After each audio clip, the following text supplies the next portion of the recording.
All right, today we're going to do equations. They involve absolute value today. Okay, equations involving absolute value. So what I do is I just plug in 4 for m. Okay, what is 4 plus it? What we do is we treat absolute values like grouping symbols. We do everything inside it first, and then we do absolute value. What is 4 plus 6? 10. What is the absolute value of 10? 10. Remember, absolute value is the distance that number is from 0. Something else you need to know is distance can't be negative. So all we do is we get rid of negative signs. What is 10 minus 14? Negative 4. There's my answer.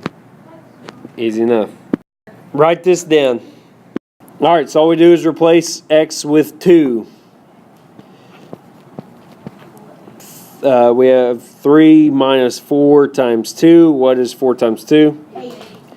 8. 3 minus 8 is? 5. Negative 5. What is the absolute value of negative 5? 5. So we have 23 minus 5, which is 17. Alright, when we're doing expressions with absolute value, you need to remember this. There are 2 cases. There are going to be 2 answers to the problem. Case 1, we treat it where the expression inside the absolute value symbol is positive or 0. And then case 2, we do the problem again, but we treat the expression inside absolute value as negative. So absolute value of D, okay, it says it equals 10. So D could be what? D could be, what's D equal? 10. That's case 1. Okay? We also have a separate case where D could equal what? Negative 10. Because the absolute value of 10 is 10 and the absolute value of negative 10 is 10. So we could have 2 possible answers out of 1 variable, right? Do I know if D is positive or negative 10?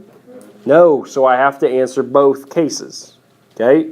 So case 1 is where it's positive or 0, and then case 2 is where it's negative. All right? So we have this. Okay? F plus 5 is equal to 17. So F plus 5, the absolute value of that, the distance that number is from 0, when you add 5 to it, is 17. All right? I need to do my 2 cases. All right. So F, when we add 5 to it, the distance that number is from 0 is 17. Okay? Now, it could be on this side of the positive sign, or it can be this side. It could be negative. All right? Because both of them give me 17. So we have to do case 1. We treat it where the expression inside is positive. Okay? So F plus 5 is equal to 17. What does F have to be? We subtract 5. F must be 12. Okay? So F is 12. We find out what F could also be. When we do case 2, we do F plus 5. Okay? But we treat the answer like it's negative. So F plus 5 is equal to negative 17. So we subtract 5 to both sides. What does F have to be here? Negative 22. Thank you. So what I'm saying is F could be 12 or it could be negative 22. We don't know which one. So that's why you have to solve for both. All right? Because when you add 5 to that number, the distance that number is from 0 is 17. Okay? Any question? All right, write this down. So we have y, the absolute value of y plus 2 equals 4. So I'm saying where y, when I add 2 to y, okay, the distance that number is 4. All right, so it could be positive or it could be negative. So we treat, case 1 is where we treat the answer as positive. So we just rewrite the expression without absolute value. Y plus 2 equals 4. What do I do now, Court? You take 2 minus 4. Okay, I subtract 2 to both sides. YE has got to be 2. Okay, and let's look. If Y is here at 2, when I add 2 from it, I get to 4. Okay, how far is 4 away from 0? 2. 4. Okay, so does that fit? Yes, so Y could be 2. But Y could also be a negative number. So we treat the expression like it gives us a negative answer. Y plus 2 equals negative 4. That's case 2.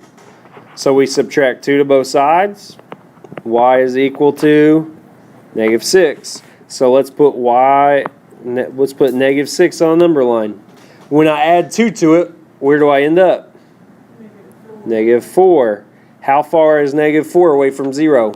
4. So Y is either 2 or negative 6. Does everybody get it?